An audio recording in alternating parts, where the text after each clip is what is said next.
So greetings, everyone. Thank you for joining us on a weird, what is this, Thursday? I don't even know. I think it's Thursday.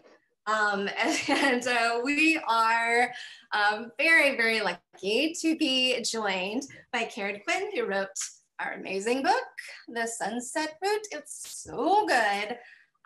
When I actually read this book many months ago. I got mine is the ARC, and it's damaged because I have written in it and folded it and just destroyed it with love. But it, as soon as I read it, I thought I absolutely need everybody to read it because it was it was an adventure, and it was exciting, and it was heartbreaking, and it was profound, and it was all of the things. And it allowed me to escape my mind in the middle of lockdown. I felt like I was able to travel on a train and see people and do things when in fact I was just my usual agoraphobic self. So we get to welcome Carrot, who is joining us from a van. Thanks for having me. Yeah, if you read the book, I'm actually at Tara's land in Alaska right now, visiting her. So I'm parked in my van. In the book in 2009, when I stay with her, there was no road to her land, and you had to take a boat across the river or walk across the frozen river. And now there's a bridge and a road to like within a quarter mile. You still have to walk a quarter mile through the woods. But I came to visit her in my van, so I'm parked at the beginning of her trail and talking to all of you. Oh my gosh! And thanks for reading the book. I love it, and I love that we are starting there. Oh, I will say, sorry, y'all, I have not had my medication today, and so I'm kind of out of it. But if you have questions, down at the bottom there's a Q&A there, so you can feel free to leave your questions there. And I have like 800 million, so if you don't have any, I have lots of them. So before we talk about the book, we have 5 weird questions that we always ask everyone. So the first one is, 2 weeks into the zombie apocalypse, where would you be?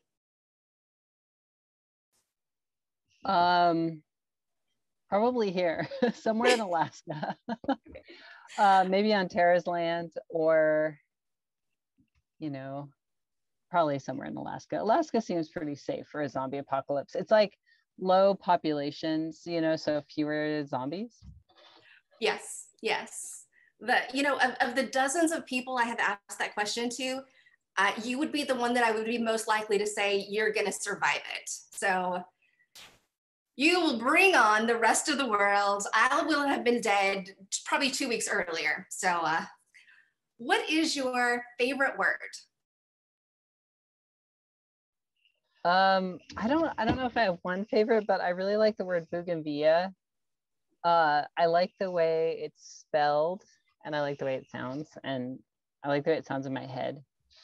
Love it. What is an underappreciated book that you think people should know about? Oh man. So there's this whole genre of books called Alaskana, and it's just people in Alaska writing about Alaska. So some of my favorite books are in that genre, but they're not like widely known because it's just like a little too niche. But so there's some books in there, but there's also this other book that I really love. It's one of my favorite books, but it's really dark, especially if you thought my book was dark, you probably wouldn't like this book. But it's called The Panopticon. It's by Jenny Fagan, and it's a novel about a young woman in the foster care system in Scotland. And she has like a lot of really complex trauma and is trying to survive, but also kind of like spiraling into a mental health crisis. And like the way the book is like her internal world, and the way that book portrays like the internal world of like a young person with a lot of trauma is like the most realistic portrayal of that I've ever read. So that's The Panopticon, and I know it won some awards, but not like in the US. I don't think that many people know about it. And then of the other genre, Alaskana, that I really love, there is this novel called Arctic Daughter by Jean Aspen. And she, in the 60s or 70s, her and her boyfriend went on this wild trip into the Arctic with like just a bunch of basic supplies like nails and flour and whatever in a canoe. And they were like, we're going to build a cabin and live for a year. And everything goes horribly wrong. And you keep thinking like, these people are going to die, but they don't somehow. And it's like, they're just young and like, they just like muscle through it. And it's like really engagingly written. And I've reread that one multiple times.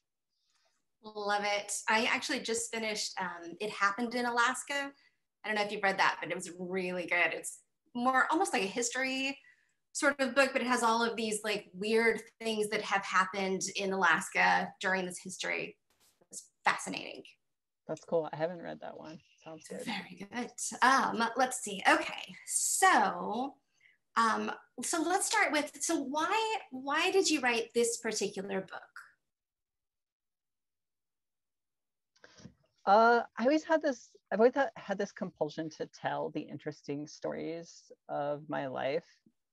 And I don't really know why. I know a lot of people who have really incredible adventures and really incredible stories, and they don't have this drive to tell them, to write about them, or to like create art from them. Mm-hmm. But I've always like wanted to do that. And so, and also that's one part of it. And the other part of it is that writing about my childhood helped me process it in a way that felt really helpful. I don't know why, but just having it be like seen and witnessed in that way, it honestly helped me move on. Because it's almost like I had this fear that those stories would be lost forever. And it was like keeping me from being able to move on in certain ways. And then once I wrote them and finished the Sunset Route, I didn't have to worry about that anymore. I was like, these have a home now. And I don't know. And it allowed me to like now I'm really sick of writing about myself because I finished that. Because I've written 2 memoirs now, because my first memoir is about my first time I thru hiked the Pacific Crest Trail, and it was the most fun I've ever had in my life. And it was such like a pure experience that I wanted to write about it, because I feel like we only get a few experiences like that in our entire lives. And that made me really want to make it into something. And then the Sunset Route, I really wanted to like process all of this grief and all of these experiences. And then I finished that and I was like, okay, I mean, honestly, I'll probably keep writing nonfiction for forever because that compulsion will probably never go away. Jenny, you could probably relate. Yeah. Every time I'm like, okay, I'm done. I am an empty vessel and I hate everything about myself. And then I'm like, oh, fuck, that just happened. And until I write it down, it's like I can't close the book on it and put it away. Yeah, I don't know what it is. It's like I need to process things by like writing about them. Maybe that's what art is people processing things. Yes. Yeah. But my third book that I'm working on right now is fiction, so that's exciting. But yeah, I'm definitely sick. I'm like, okay, I'm done writing about my childhood now. I think it's like served its purpose. Yes. And then I also wanted to write about my years riding trains, because that was also like this pure experience of adventure and freedom and like exploration and like finding out what the world was that was really important to me. Yeah, I think it was really great as a reader too, because it went back and forth whenever one thing started to feel like, oh my gosh, this is so heavy, my heart is breaking. And then you would move to like, oh, here I am, and here's, this freedom, and here's this. And it was such a back and forth kind of thing. So that, I mean, for me, I picked it up and I read it all in a single sitting, because I was just like, I have to know what happens. Like, does she survive? And obviously you wrote the book, you did. But in my mind, I'm like, and in fact, that actually is a question I have, is how are you still alive? Because I have this idea in my head that there are lots of serial killers, and you're hitchhiking and riding trains, and how are you still alive? I mean, how are any of us alive, right? Sure. Well, I think for most of my life, I didn't own a car. And that's one reason. Because driving a car is probably the most dangerous thing that we do. So that's a big part of it. In fact, I was just I guess I was in a car accident in that book when I got a Craigslist ride to Alaska.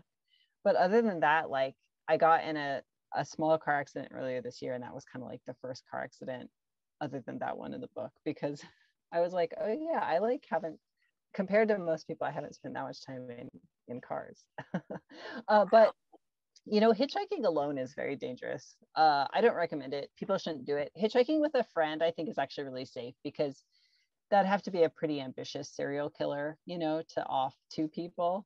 And I think that most serial killers probably aren't that ambitious. Like, I'm sure, the occasional serial killer is, but serial killers are rare. Serial killers that want to kill two people at once are even more rare. So, if you want to hitchhike with a buddy, I'd say go for it. It's like boring and it sucks standing on the side of the road, but it's a fun adventure. Hitchhiking by yourself is legitimately dangerous. And I don't think anyone should do it. I think it was a little bit safer for me because I am I'm pretty androgynous, and in my 20s I had short hair, so people just thought I was a boy until they picked me up.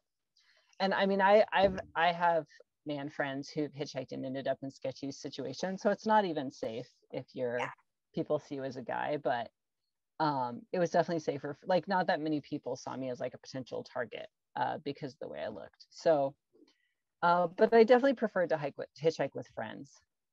Yeah, I love what you wrote about how when people would pick you up, they would tell you their secrets, and it was like you were the bottle that the message would go into. And it reminded me of my dad.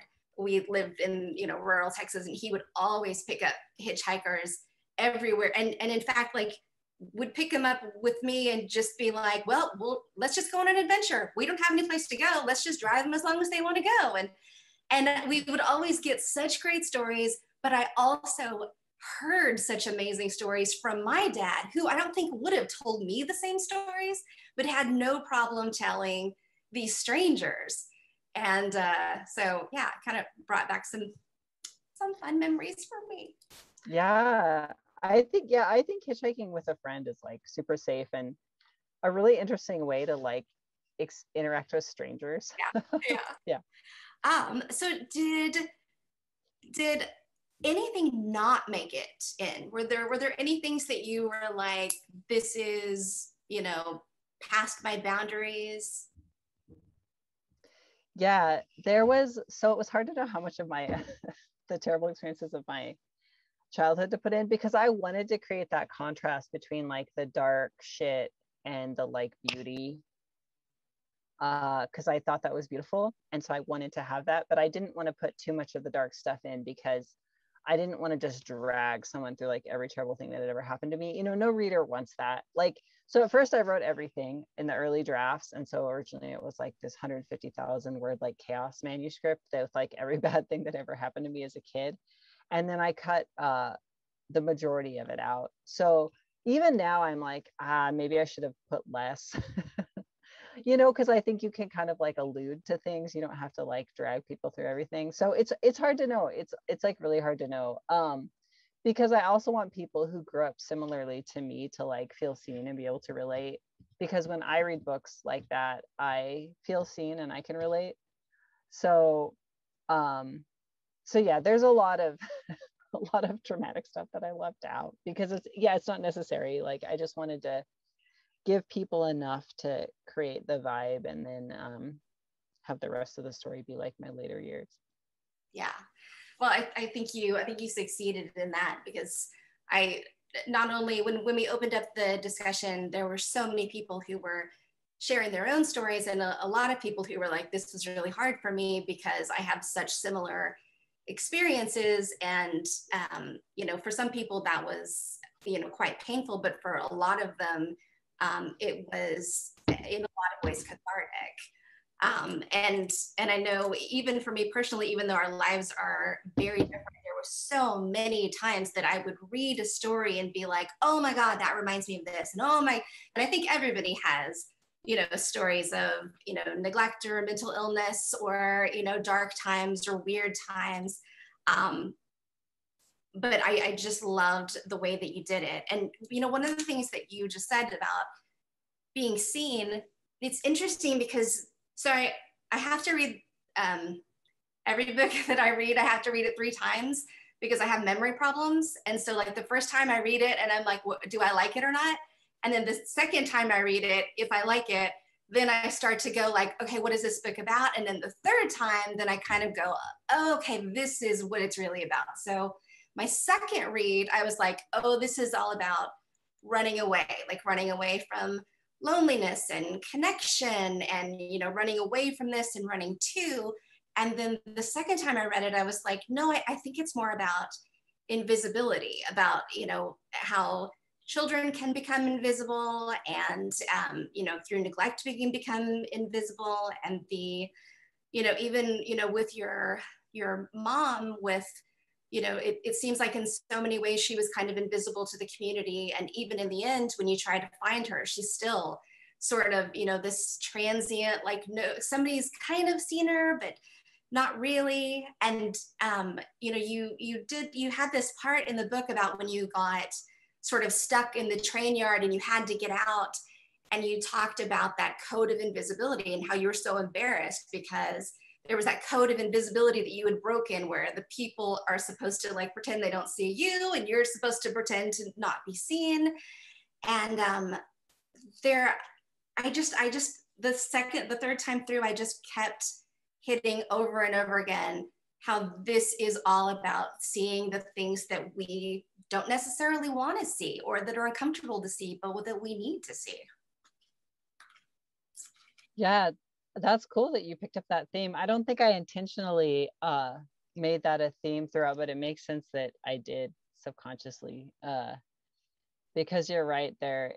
It is like about, I mean, and also so much of like any experience that fills us with shame or that we experience like alone, then our healing and closure becomes about like being seen and yeah, like being perceived and being seen. And so much of the human struggle is about that also. And connection is about that too. It really felt like eavesdropping on your life in like wonderful and terrible ways. One of the things that I thought was really fascinating is as I was reading this, so many of the things where you would be like, this is amazing, this is great.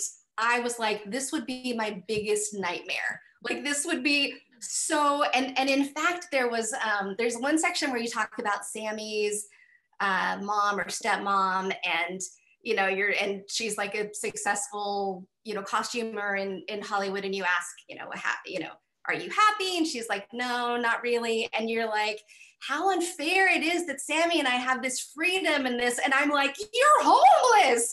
I want to rescue you. What? And it was so wonderful because it helped me like change perspective on like the beyond the prisons that we kind of put ourselves in and the ideas that we have of like, this is what you need to be happy and these are the things that you need to own and this is the path that you need to go down.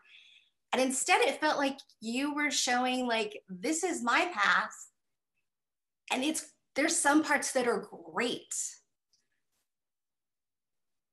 Yeah, I think embodiment is painful, right? And we're all just trying to find the thing that makes our brain feel better. Like we're trying to find the thing that is less painful. And I think that's really different for everyone. Like there's no like objective or there's no like thing that works for everyone. And for me, I for example, I've had chronic insomnia for 17 years and I sleep, one of the only places I sleep well is outside. So like in a tent or in my van.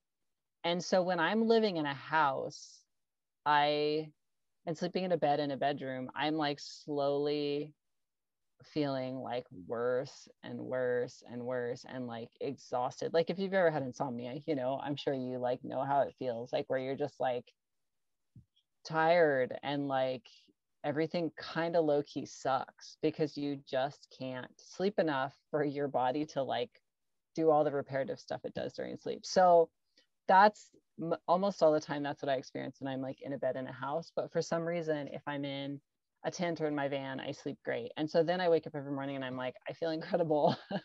So I think we're all just trying to choose these different things. And then if I am stationary, if I live in one, so right now I live in Alaska in the summers and Southern Arizona in the winters. And that really works for me because if I'm in one spot for too long, I just get really depressed. I mean, we're all depressed, right? But if I travel, if I like move between places, it really helps me. So that's something that maybe would be seen as like a big pain in the ass. I mean, it is a pain in the ass, but maybe for some people they would be like, I would be miserable if I was like traveling all the time. And for me, it like keeps my depression at bay pretty well. So it's like something that isn't miserable for me. So I think it's like some people, they sleep really well in a bed and they really love living in one place. And so that's like the thing that makes their brain feel better.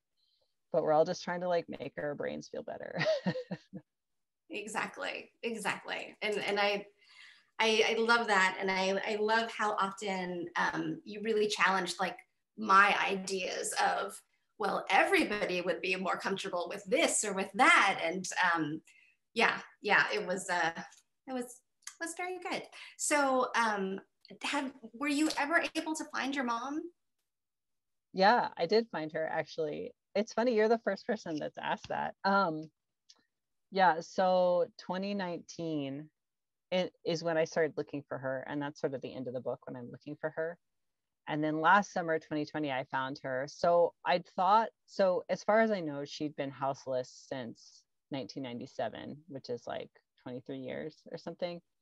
And I was worried about her because I mean, I met a bunch of people who knew her because she'd been houseless in Anchorage for so long that all these other houseless people knew her, and people who worked in like the kitchen where you could eat for free and the homeless shelters and stuff. And so I knew she had like different places she went and like her different routines to like take care of herself. And so that's fine, you know, but she's getting old. She's like 63 or something. And um, I was worried about how much longer she could, like, it sounded like she'd set up a life for herself, but I was worried about how much longer she could maintain that, especially the winters being as cold as they are in Alaska.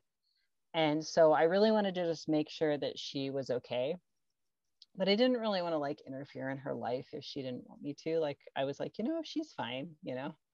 And I finally figured out where she was. And there's this boarding house in Anchorage that sort of functions as housing for, it's owned by this elderly retired fisherwoman. And it sort of functions as housing for older folks with disabilities. Like the woman who owns it is basically just like, she finds houseless people who she likes, generally elderly religious people, and my mom's really religious, and then she lets them live there. But she mostly just does elderly folks. So it's like people with like mental health issues or other disabilities where they would be houseless. And so my mom lives there, and she has, it's like just a one room that she lives in. But it turned out that she's been there for 14 years. Wow. Yeah, so she has her little routine she does during the day where she like goes to this cafe to eat for free. There's like a homeless cafe, and then she goes to like mass, and then she goes here to get like free coffee. And but she's been there for 14 years. And so I found her and she was weirdly fine. Like when I last saw her when I was 14 in 1997, she was, you know, she'd been unmedicated my whole life, and she was catatonic, like she couldn't talk or hear or speak or interact like at all. And now she like every other sentence like last summer when I found her, every other sentence she said made sense, which was the most lucid I think I've ever known her in my life. And you could have a conversation with her. Like a lot of the things she said, you were like, what? But like you could sort of figure out what she was trying to say.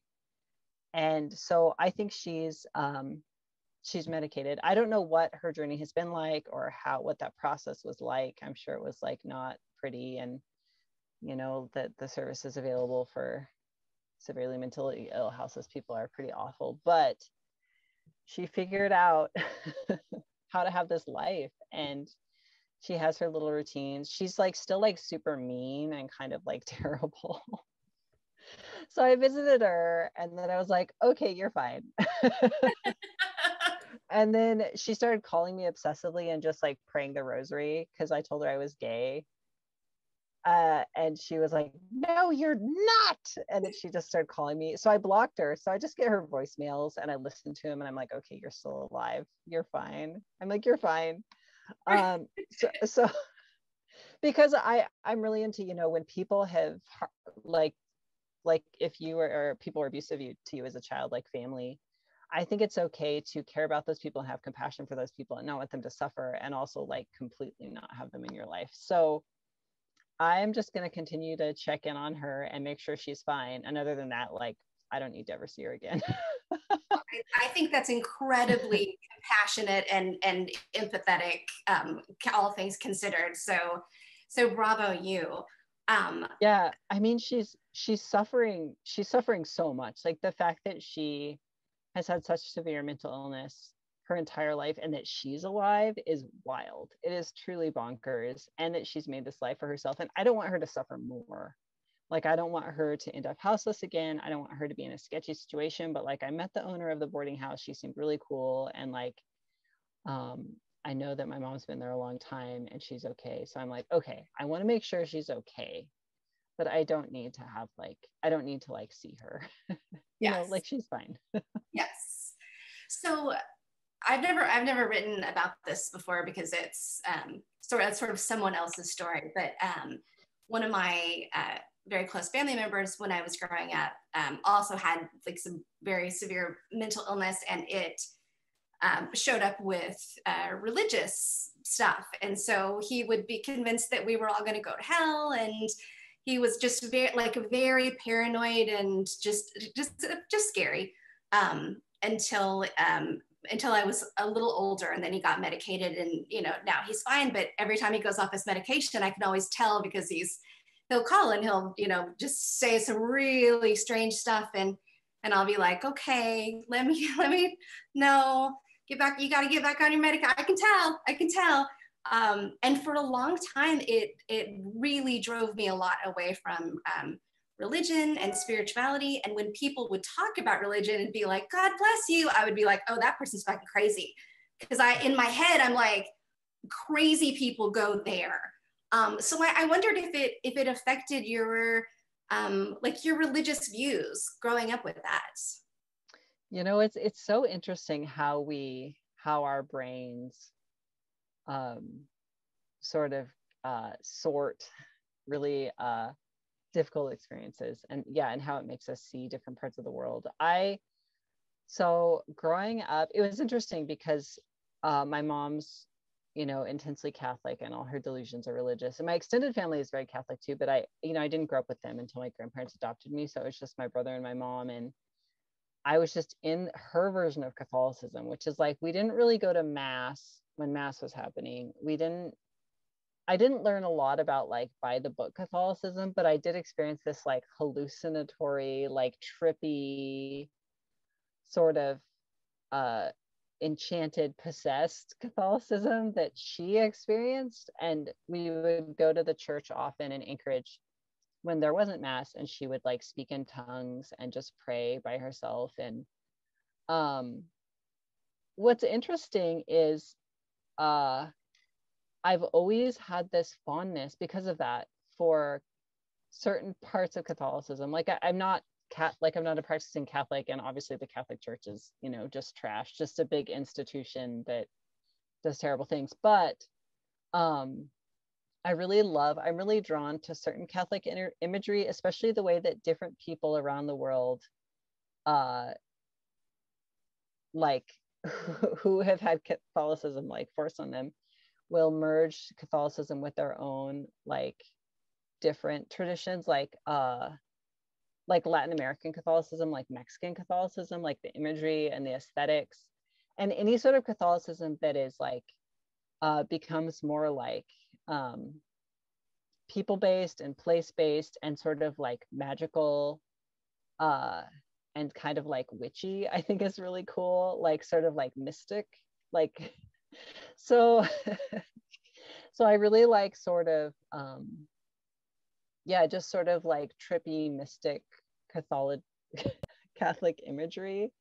Yeah, I'm really drawn to like the aesthetics of that. And it's in my brain, it's connected with my childhood. And even though my childhood experiences were bad, somehow my brain really likes it. So I don't know. But yeah, I definitely, my own spirituality is, I think, just very, it's like I just like nature and have all these ideas about the universe. And I don't think it fits under any kind of umbrella.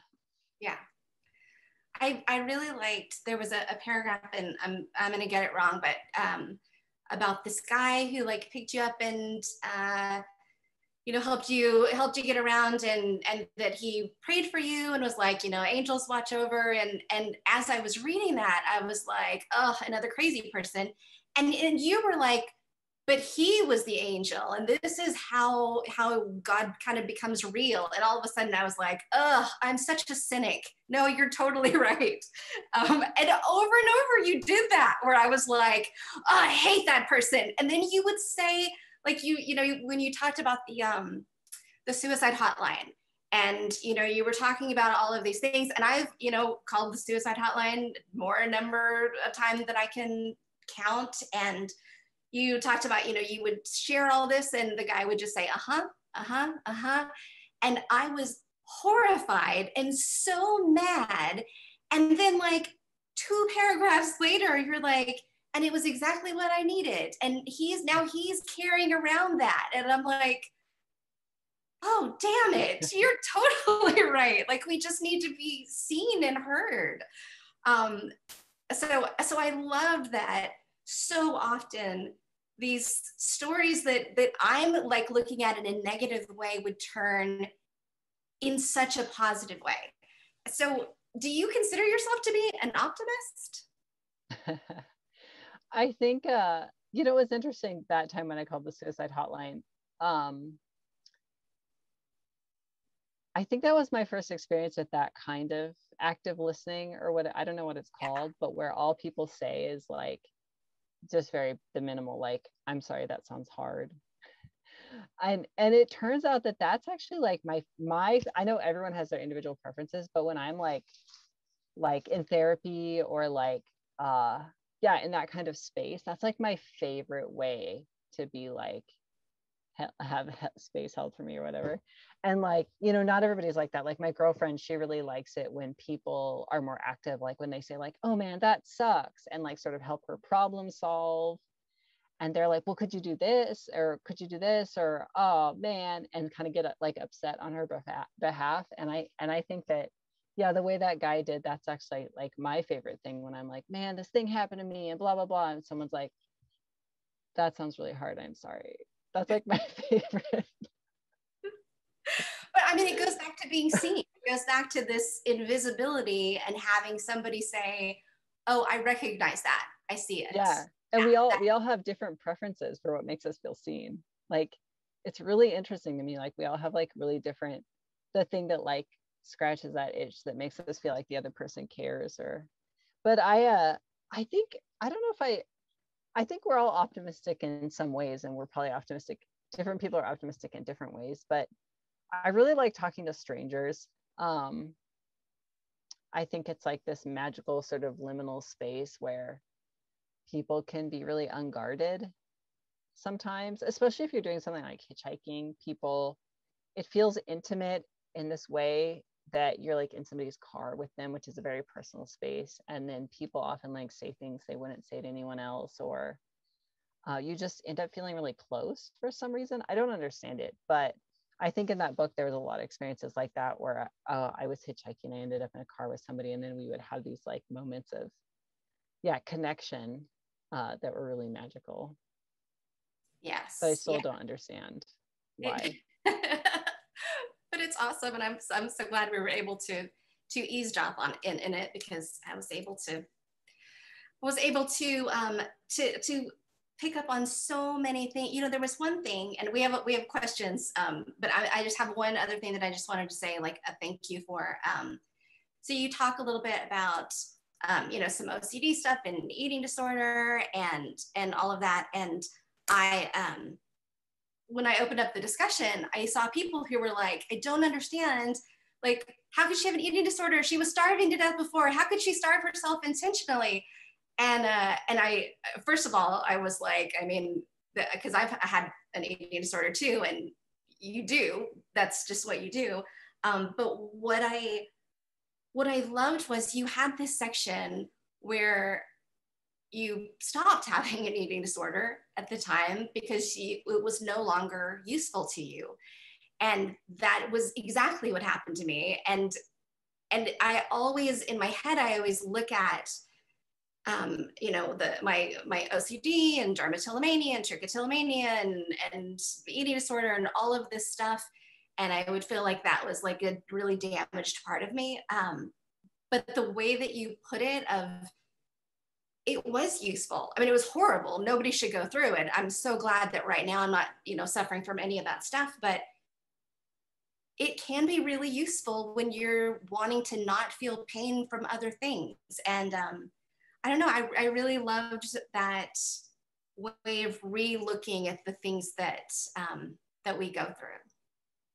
Yeah, you know, it's a good question. Like, why did I starve myself once I had food? And it's funny, when I was writing the Sunset Route, I was like, wait, why did I? That's so interesting. But I think, especially as a teenager, there's so little you feel like you have control over. And if you have like really complex trauma and you're in like a situation that's like not a good situation, it's like even more so. And so I think it was like, one of the only things I felt like I had control over was like what I ate. So I also, like, part of my OCD was around like counting, and yeah, and so there was a lot of counting involved in my eating disorder, and that was like really comforting. But yeah, it gave me a sense of control. And then when I was 19 and I moved to Portland, and I sort of started my life in this world where there were all these things that were actually interesting to me and nourishing and exciting, and I felt like engaged, and I felt like there's all this possibility, then I didn't need so much to feel like I had this thing. I had an eating disorder, because then there was all this, I had this sense of agency in all these other ways. Like, I was moving in these directions that were like really exciting to me, and I had a sense of agency. I didn't feel like trapped, and I didn't feel like I had no control over anything. So yeah, I think that's what it was for me, for sure. Yeah, it's so interesting, because you know, mine was the same with counting, and I actually still have my old journals where every single thing and every calorie was written, and every ounce, and we just went back to control, because I didn't have any control over anything else, and so that was the only thing that I could control. So let's see, some really good questions here. Let's see. First, were you ever able to figure out what caused the rift with Tara? Yeah, we've talked about it. It was hard to really sum it up in the book, so I didn't really try. But Tara and I, at the time in 2009, when I first met her in person, I was staying here at her cabin where I am now.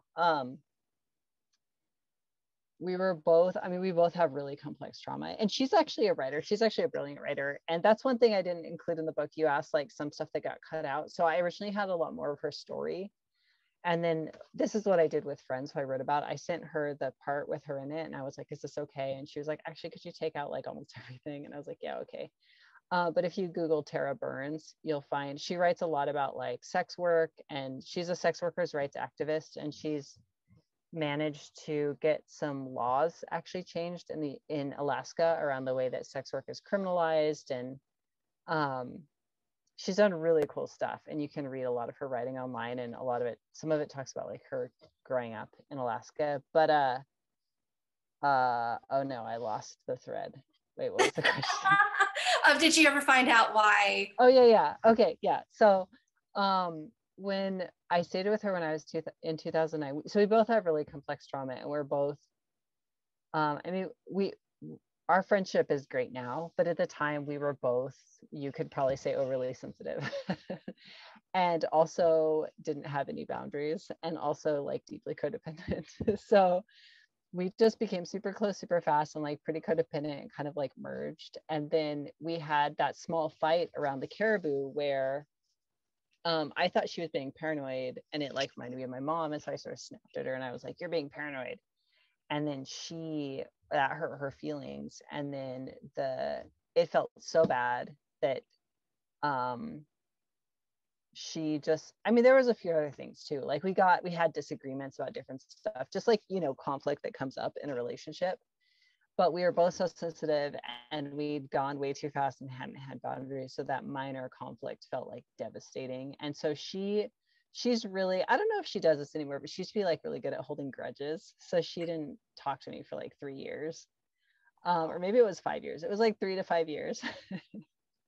And then we finally reconnected, because I would reach out to her and I'd be like, hey, how are you? And she just like wouldn't respond. And then finally she like was passing through Oregon where I was living, and we like reconnected and like talked a lot about like our feelings. And since then we have found a way to like she's probably my closest friend. So we talk on the phone, because we're not always in the same place. We're not often in the same place. We talk on the phone a lot.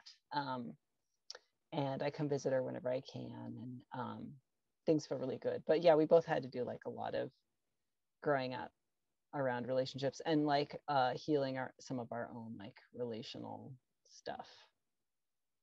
But I love that you did, you know, that it seems like you have so many relationships with people that start off as this just brush and then become so big. As a matter of fact, I wanted to ask, like, do you still talk to like Laura and Willow? I feel like I know all these people now. These people are all my friends too, and you should tell them. So that's great. Laura is still in Anchorage, and we're still in touch. Yeah, so I try to see her every summer when I'm up here. She has 2 kids, and she lives in Anchorage, and she's awesome. Yeah, so we're still in touch. Willow is a free spirit, I would say, even more so than myself. And so I haven't actually seen her in a really long time. I've seen her a little bit on social media, but I haven't seen Willow in a really long time. But she's still in Alaska as far as I know. So, okay, so here's a very good question. In your book, you talk about the idea of home. What does that mean to you today? Have you found home? That's such a good question. I feel like home is really hard for everyone right now. Maybe everyone on planet Earth. Yeah. Especially, well, okay, in the US, I feel like it's hard because the housing market everywhere has become insane. That's obviously not going to last, but it's the way it is right now. I mean, it's not going to last because it doesn't make any sense, because people need housing, obviously. And if like there's not a single place in the US right now where you can afford a 1-bedroom apartment working full-time making minimum wage. And that doesn't seem like, someone just commented it's unrealistic. Yeah, it's unrealistic. So what it seems like it is investors and realtors and property management companies like on a race to the bottom. Like everyone's just trying to make their money and get out before it collapses. I don't know. Anyway, I'm excited for that thing to happen, whatever it is. But right now, it makes the question of home really hard. And everyone I know who's not wealthy is just being pushed out of city after city and having to change the place they live every number of years, because they have to go to the last place that has affordable rent, and then that goes up, and then they have to go to another place. And right now, as far as I know, there's nowhere in the US left that is truly affordable. And so that makes home really hard, I think, for all of us, because home is about place and connection to place. And if you can't have a connection to place, it's really hard to have a sense of home. So I think that's always been true for me, because I just I moving around seasonally just helps my brain for some reason. But I think right now it's also true for everyone in the US, everyone who's not wealthy or didn't happen to buy property before things got more expensive. But then there are other factors too, even if you own property. Anyway, I think I'm still trying to answer that question. I'm really curious about it. And I kind of want to write more about it because it's really interesting to me. And I don't think just to me, but everyone I talk to. So I think that's a huge question, but I think to me right now, I just try to go where it feels like I'm not isolated, and Southern Arizona and Alaska are two really good places for me. Like Alaska, for some reason, ended up being the place where I have the most friends in one place. So when I'm up here, it's just like, it feels so wonderful. Like there's so many people here who I'm close to, who I just love being around. And then Southern Arizona, I have like some good friends there too. So that's like another great place for me. And I'm just, like all of us, I'm just waiting. Like I'm waiting to see what happens, like what happens with the housing market, what happens with the climate crisis, what happens with like water. Like I feel like we're all just kind of in a holding pattern right now. Yeah, exactly. This comes from Jen James. Thank you so much for writing about your experience as a child. I identify so much with your story. My inner child hugged this book so much. What is the next journey that you want to go on? Next journey. I am working on a third book, which feels like a journey. And then I really like right now doing trips in Alaska because just the nature of the way the wilderness is up here is really comforting. Like you can sort of, when you're up here, you can kind of pretend that everything's okay.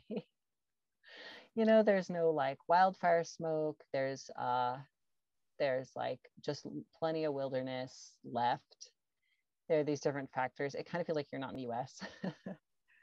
So I really like being up here, and I want to learn to pack raft, and I'm trying to learn bike packing right now, which I'm some friends and I are going to go on a bike packing trip in September, and I'm really excited about that. And then there's other hikes I want to do, and I'm just kind of, basically the way I structure my life is I'm working on a book, generally always, and then I figure out how I'm going to pay the bills. And then also I like to go on these trips in the outdoors. So that's what I'm doing. That's what I continue to do. So that brings up an interesting question. So you go from like nonconformist anarchist, and now you're like published author with like editor and agent. And how did that transition happen? Well, my first book, nonconformist. My first book was self-published, which you could say is nonconformist, except then everything was dependent on Amazon, which is like, the ultimate evil. So, I mean, there's no way to really be a nonconformist these days. Like we all, like, this is the water we swim in, like we all depend on and benefit from different like institutions and privileges and this and that. And so we're all just trying to find, I think for me, I just try to like find a balance, if that even exists. And then also remind myself that I don't get to judge anybody because none of us are exempt from participating in these systems. But my first book was self-published. The cool thing about that is, Amazon, part of their world domination strategy is you probably know this, Jenny, they're like luring authors away from traditional publishing contracts by giving them much better deals if they publish on Amazon. So my self-publishing experience was actually incredible. Like it was great. Like I made really good money. And, since I love wearing a lot of hats, like you probably do too, because you do all these different things. And I love wearing a lot of hats, and I feel confident that if I take something on that I can do a good job, that I'll put the effort in, I spent like 2 years researching independent publishing before I published my first book. And I was like, I'm going to do a good job. And then I did. And the book did well, and I made good money, which is really important if you're an artist. Like you have to get paid if you want to keep making art unless you're independently wealthy, because we live in capitalism and you have to pay to live. So it really worked out well. It was actually awesome. The only thing I would have done different is I would have spent another year editing, and I would have hired an editor as opposed to having my friends volunteer to edit. But I was too broke to do that at the time. But other than that, like, it was actually an incredible experience. And then the reason I wanted to keep trying to get traditionally published, well, I tried for my first book and no agent like thought it would be commercially viable, which is fine, you know. And then I wanted to keep trying because I just wanted to see how the experience was different. And, you know, every friend I know who's been traditionally published has been disappointed by the experience, some aspect or multiple aspects of the experience. And so I had that in my head, and I was like, okay, like, my expectations are low, but I really want to try traditional publishing and see if like everything I've read about it being a terrible deal is true. And everything I read was like, and I kind of like that this is like, feels like a private Zoom event, because now I feel like I can kind of say whatever I want. But everything I read was like, traditional publishing is a terrible deal. Like, the amount they pay you for each book sold is too low, and it's been too low for a long time. And also, the only way to sell books right now is organic social media engagement. So you don't actually need a publisher because they can't do that for you. So if you can create organic social media engagement, you can sell your books to those people. You do not need a publisher. Like, this middleman has been rendered obsolete by the internet. You do not need them. But I still wanted the like sweet validation of institutions. You know, everybody wants these institutions to be like, you did a good job, you know, like, I pick you. And so I wanted to do it. And so I did find an agent. I really like my agent, and I found an editor and a publisher that I really like. I really love my editor. It was a great experience, except I feel like they didn't do the best job with, I feel like if I had self-published this book, I feel like I could have done a better job. I mean, it would have been an insane amount of work. I would have had to do all the work, but I feel like these institutions are too large to move very quickly. Like, they can't like pivot very quickly. They don't really have their finger on the pulse. They don't really know what's up. And if I had done it myself, I could have just been more on top of certain things. So ultimately I was like kind of disappointed. And so that was my experience with that. And so with my third book, I'm not sure what I'll do, but we'll see. There's also the one other thing I want to say is, there, for some reason with publishing, there's a lot of stigma around self-publishing, even though with music, people who independently release their music are seen as like cool, but self-publishing is kind of frowned on. So I think that's silly. I don't think it should be frowned on. Yeah, I totally agree. And Brene Brown, I was friends with her like before she was Brene Brown, and her first book was self-published, and it was great. And it, you know, and she couldn't get it published any other way, and now she's fucking Brene Brown. So yeah, it's let's see. So here's a question that I was going to ask as well. How is your brother doing now? How's your relationship with him? We were really close when we were kids. And then as teenagers, we couldn't really be friends. I didn't tell that much of his story in the book because I wanted to protect his privacy. But when he was a teenager, it was just like, we couldn't be friends. And then later on in life, he kind of came back around, and we were able to rebuild our relationship and have a relationship again. But we had to avoid most subjects because he has always been kind of like right wing, like libertarian sort. So like, we did have some overlap, and we really respected each other, and we really cared about each other. But most subjects we just had to avoid talking about. And then unfortunately, in the last handful of years, he's gone like total Trump train, sort of like alt-right, like all these like white supremacist sort of ideas. So we haven't spoken in years. And I've actually reached out to him and tried to reconnect with him, but he yeah, I kind of also don't know where he is right now, or what his life is like. He's kind of like disappeared in a lot of ways. And so I'm just waiting to see if he reappears later on in life, or if he comes back around, and if at some point there's a way that we can have a relationship again. But we haven't talked in a few years. That's hard. That's hard. And I know it's something that a lot of us can relate to. The family that we love and adore, and then they start to get crazier and crazier, and you just want to be like, but just be nice, and then they just aren't. And but you know what? I've had some that have come back, or have, you know, just realized that maybe we just don't talk about certain things. And so I hope that for you as well. Yeah, it was nice when we were in touch, because I did feel like he would see like the choices I made, and I felt like I don't know, I felt like I was sort of having this influence on him, which is silly, but yeah, I hope we can have a relationship again someday.